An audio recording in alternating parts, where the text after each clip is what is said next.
오늘은 말씀 이후에 마리아 행전 기도회가 있습니다. 그래서 오늘 말씀 길지 않게 여러분과 함께 또 중요한 내용만 나누기를 원하는데요. 우리가 삶을 살아갈 때 이해할 수 있는 일들만 생기면 참 좋겠는데 이해할 수 없는 일들이 너무 많이 생기는 것 같아요. 우리가 대표적으로 흔히 말하는, 쉽게 말할 수 있는 고난이라는 그 두 글자, 그 고난은 특히 그렇죠. 이해할 수 없는 일입니다. 이해할 수가 없기 때문에 고난이라고 부릅니다. 오늘 우리가 읽은 그 요셉의 이야기, 그 요셉의 삶이 그랬습니다. 37장, 창세기 37장에 보면 이제 아버지 야곱이 늙음하게 얻은 아들 요셉입니다. 3절에 어떻게 나오냐? 이스라엘이 야곱이죠. 늙음하게 요셉을 얻었기에 다른 아들들보다 그를 더 사랑했습니다. 그래서 그에게 귀한 옷을 지어 입혔습니다. 상상이 되시죠?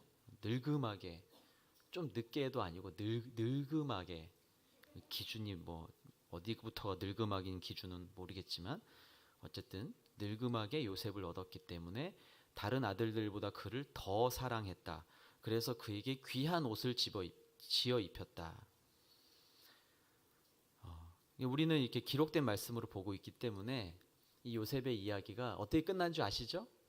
요셉이 총리 대신이 되고 이스라엘을 구원하게 된 놀라운 그런 일들이 이어져 가잖아요. 우리는 그냥 멋있는 드라마, 해피엔딩으로 끝난 드라마를 그냥 다시 보게 하는 듯이 말씀을 읽기 때문에 너무 멋진 이야기다, 그냥 그렇게 보실 수 있겠지만, 지금 오늘 우리가 읽은 이 45장 말고 그 앞으로 나아가서 이 이야기가 시작되는 그때로 돌아가 보면 요셉이 17살이었다. 그때부터 이야기가 시작돼요. 17살 요셉이 이제 형들에게 왕따를 당하는 일부터 시작이 됩니다. 왜 왕따를 당했죠? 왜죠? 지금 제가 읽은 것 때문에 늙음하게 요셉을 얻어가지고 다른 아들들보다 더 사랑해서 그래요. 그리고 형들에게 지어 입혀주지 않았던 채색 옷이죠. 개역 성경엔 채색 옷, 색동 옷이라고 하죠. 채색 옷을 막 입혀줬다는 거예요. 형들은 그냥 이렇게 단색깔 옷 이렇게 입는데 요셉은 채색 옷을 입혔다. 오늘 우리말 성경에 좀 다르게 번역이 됐지만 귀한 옷을 지어 입혔다. 그래서 왕따를 당한 거예요. 꿈꿔서 왕따 당한 게 아니고 꿈은 그 뒤의 이야기예요. 이미 왕따 당하고 있었어요. 아버지가 너만 사랑하는구나, 막 이런 식으로, 그렇죠? 자, 그 와중에 꿈을 꾸었습니다. 그 와중에 안 그래도 미움받고 안 그래도 왕따인데 그 와중에 꿈을 2번을 꿔요. 그 꿈은 뭔지 아시죠, 여러분? 형님들의 곡식단이 내 곡식단을 보고 절을 하고 해와 달과 별들이 12별들이 날 보고 절을 했다라는 거예요. 안 그래도 열받는데 이 꿈 얘기했더니 어떻게 됐을까요? 완전히 불난 집에다가 휘발유를 붓는 격이 됐습니다. 조롱거리를 넘어서서 이제 이 형들의 깊은 마음속에 있는 이 분노의 감정들이 막 일어나고 있는 거죠. 요셉이 꿈을 자기가 의지대로 꾼 건가요? 여러분, 요셉의 꿈이 요셉이 그런 걸 이렇게 머릿속에 그리고 있다가 그래서 잠들었더니 그게 잔상처럼 나와서 그게 꿈이 된 건가요? 애들 그런 일 있잖아요, 그렇죠? 무서운 거 보고 잠들면 그거 그대로 꿈꿔가지고 막 울면서 깨고 막. 저희 아들이 좀 그런 것 같아요. 이렇게 조금만 무서우면 그 밤에 이렇게 무서워서 깨고 막 그러더라고요. 이게 자기 의지가 아니에요, 꿈을 꾼 건. 근데 그 꿈 때문에 요셉에게는 이제 고통이 시작되는 거예요. 엄청난 고통. 37장부터 쭉 읽어보면 형들이 시기하고 그 시기와 질투 때문에 급기야 죽음의 위협까지 맞닥뜨리게 되고 급기야 인신매매를 당하죠.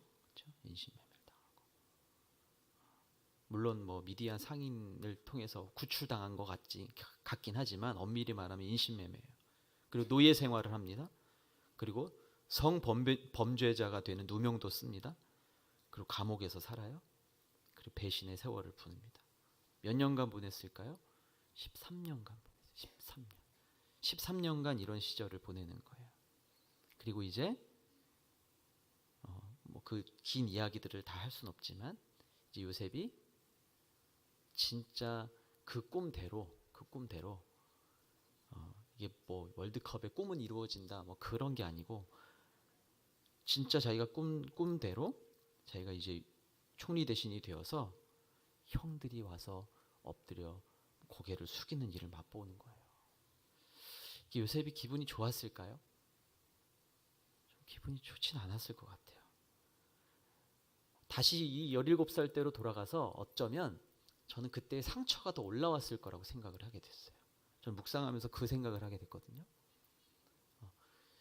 우리가 말씀을 전하지만 예수님 전하지만요, 여러분 상처 올라올 때 많이 있죠. 저는 상처가 올라오는 게 어떻게 보면 정상인 것 같기도 해요. 목회자도 마찬가지예요. 말씀을 전하지만 때로는 우리 원 가정의 어려움들 그런 것들이 다 주님 안에서 해결되지 않았을 때는요, 그게 올라오는 거예요. 성도님들한테 그게 막 나올 때도 있어요. 저도 그런 경험을 여러분들은 못 느껴도 저만이 아는 그런 게 있잖아요, 그렇죠? 아, 이건 내 상처구나, 내 연약함이구나, 그런 거 알게 되죠. 근데 아마 요셉도 그랬을 거예요. 요셉의 그 마음까지 더 자세히 기록되어 있지는 않지만 요셉이 자기가 꿈 처음에 어렸을 때 그 꿈은 너무 이상한 꿈이었고 지금 형들이 내 앞에 와서 이제 흉년이 져서 지금 이 애굽으로 온 형들을 보면서 아마 엄청나게 많은 생각들을 하게 됐을 거예요. 결국 요셉의 꿈은 이루어진 거예요. 근데 요셉의 마음은 그 꿈이 이루어졌다고 자랑하고 싶다거나 겉봐, 내가 이렇게 복수의 칼을 잘 갈고 있었던 게 지금 이 시간을 위한 것이구만, 그렇게 생각을 하지 않았다라는 거예요. 이게 누가 준 꿈인가? 이미 아마 17살 때부터 이제 지금까지의 시간이 다 주마등처럼 지나가면서 이야, 이게 하나님이 주신 꿈이었네, 고백하게 되는 거예요. 여러분 한번 묵상해 보십시오. 창세기 37장부터 쭉 읽어보십시오. 45장, 46장 쭉 읽어보십시오. 47장까지 쭉 읽어보십시오. 아, 하나님의 뜻을 이루기 위한 것이구나. 내게 주신 꿈이 하나님의 뜻을 이루기 위한 것임을 지금 요셉은 이제 형들을 보면서 다시 그 기억을 소환해내고 있는 거예요. 어쩌면 상처일지도 모르는 그 시간이 지금 하나님이 하셨던 일이구나 라는 걸 고백하게 만들고 있는 거죠. 여러분, 우리에게도 그런 꿈을 주실 때가 있습니다. 저에게도 그런 꿈을 주셨어요. 여러분에게도 주셨죠? 주셨습니까? 하나님께서 꿈을 주셨나요? 아멘? 꿈을 주셨어요? 꼭 얘기 안 하셔도 됩니다. 여러분 안에 있는 저에게도 그런 꿈을 막 주셨어요. 근데 그 꿈을 막 생각나게 하시고 막 주셨는데 그게 다 행복하지만은 않았어요. 왜요? 그냥 그게 공짜가 아니더라고요. 그 꿈을 주셨을 때는 깊은 고통의 시간, 깊은 번민의 시간, 내가 과연 그 꿈을 이루어갈 수 있을까라는 고민들, 그런 시간을 함께 주시기 때문에 그렇습니다. 이게 언제까지인가? 언제쯤 이 꿈이 그럼 이루어질 것인가? 언제까지지? 하나님 언제입니까? 언제일까요? 그 꿈이 이루어지는 건. 오늘 말씀의 제목이에요. 하나님이 하셨습니다 라고 말할 때까지. 기억하십시오. 여러분의 꿈이 이루어지는 건요, 기도가 응답되는 건요, 자녀가 내가 기도하던 그 학교에 입학하는 순간이 꿈이 이루어진 게 아니고요, 우리가 간절히 원하던 그 결과를 얻었을 때 이루어지는 게 아니고 하나님이 하셨습니다 고백하는 그 순간, 꿈은 이루어집니다. 꿈은 이루어졌다라고 말할 수 있는 것입니다. 여러분, 오늘 여러분 앞에 주어진 많은 일들이 있으실 텐데 그게 어떻게 해석되어지는지, 그리고 어떻게 고백되어지는지 한번 말씀을 통해서 잘 살펴봤으면 좋겠습니다. 8절 말씀을 다시 한번 읽어주시겠습니까? 8절 시작. 그러므로 저를 여기에 보내신 분은 형님들이 아니라 하나님이십니다.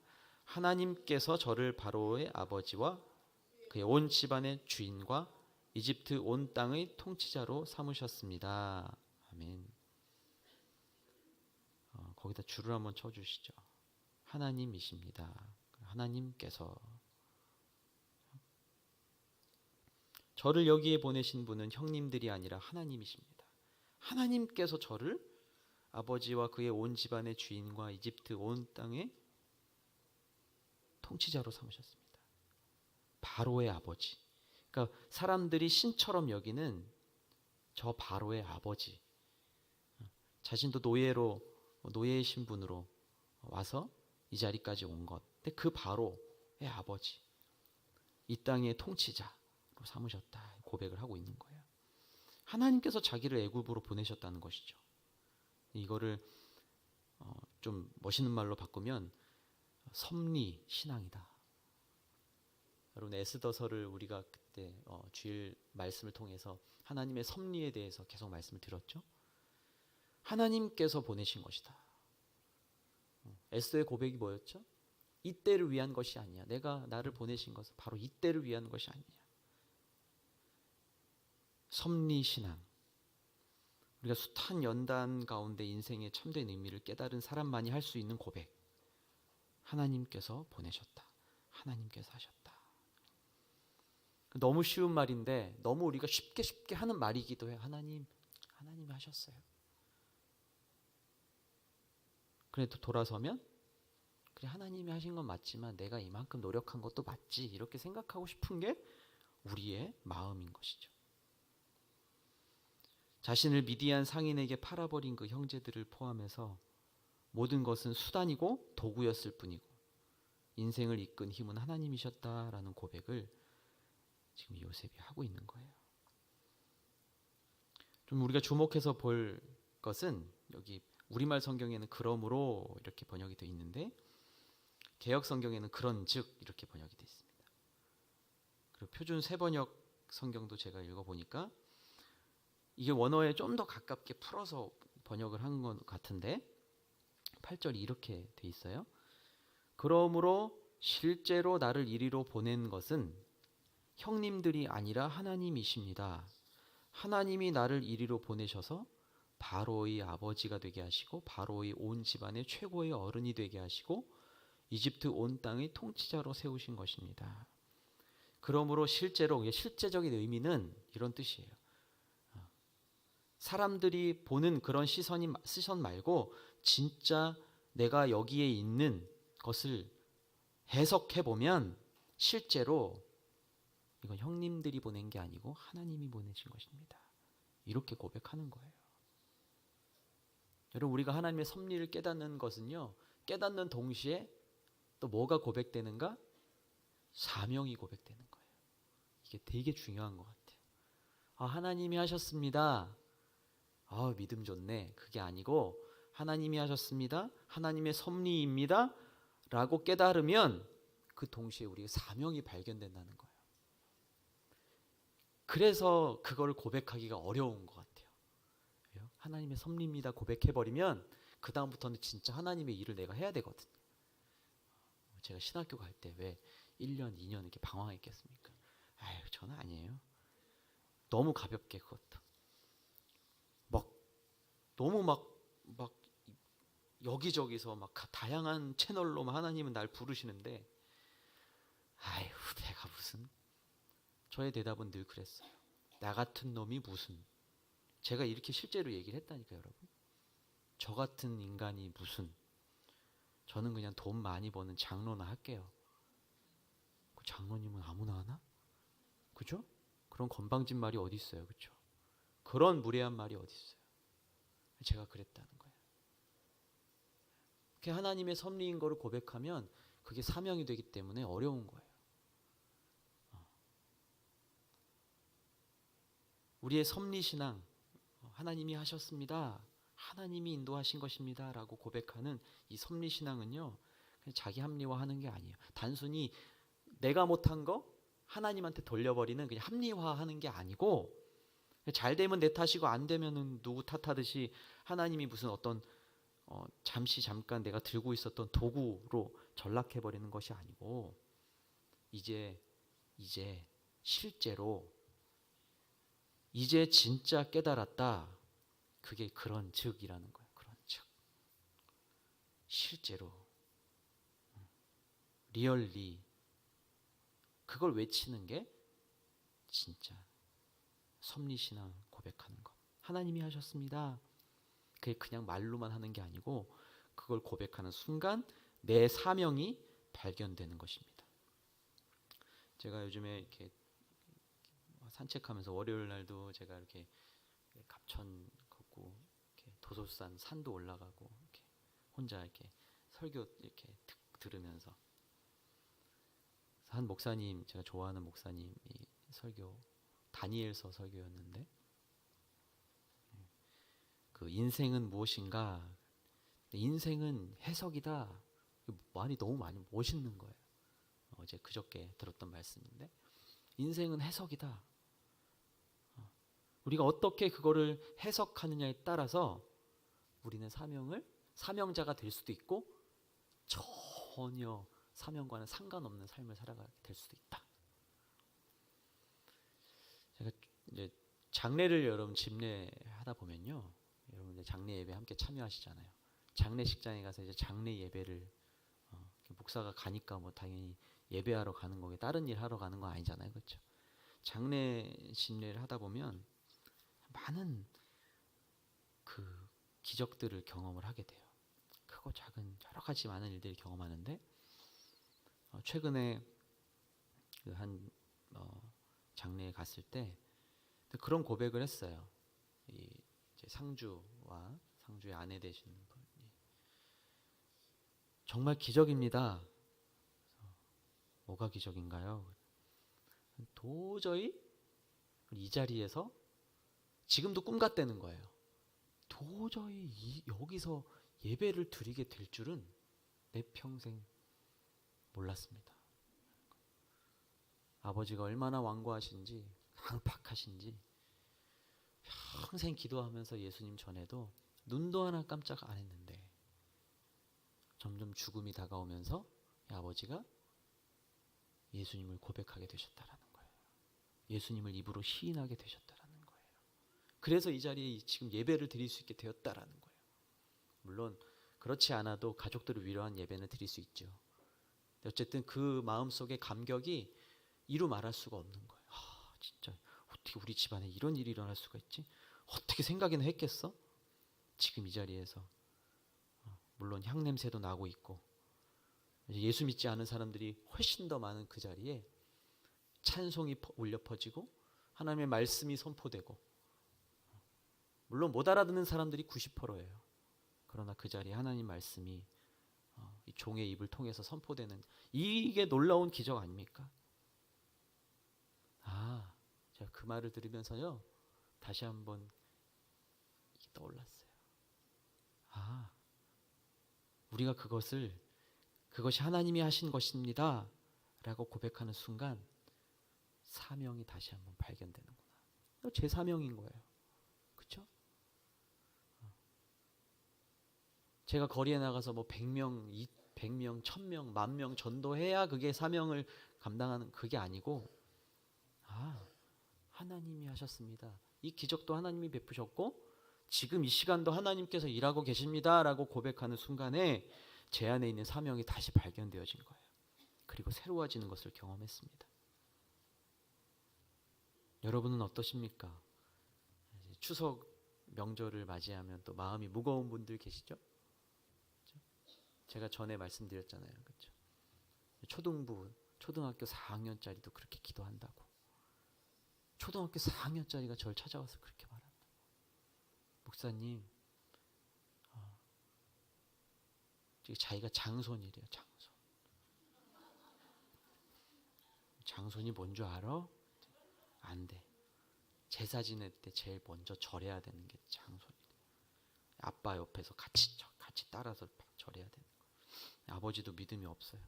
얘는 맨날 이제 저한테 그렇게 말씀 막 귀에 못이 박히도록 들었으니까, 아, 목사님이 제사상에 절하면 지옥 간다 그랬는데,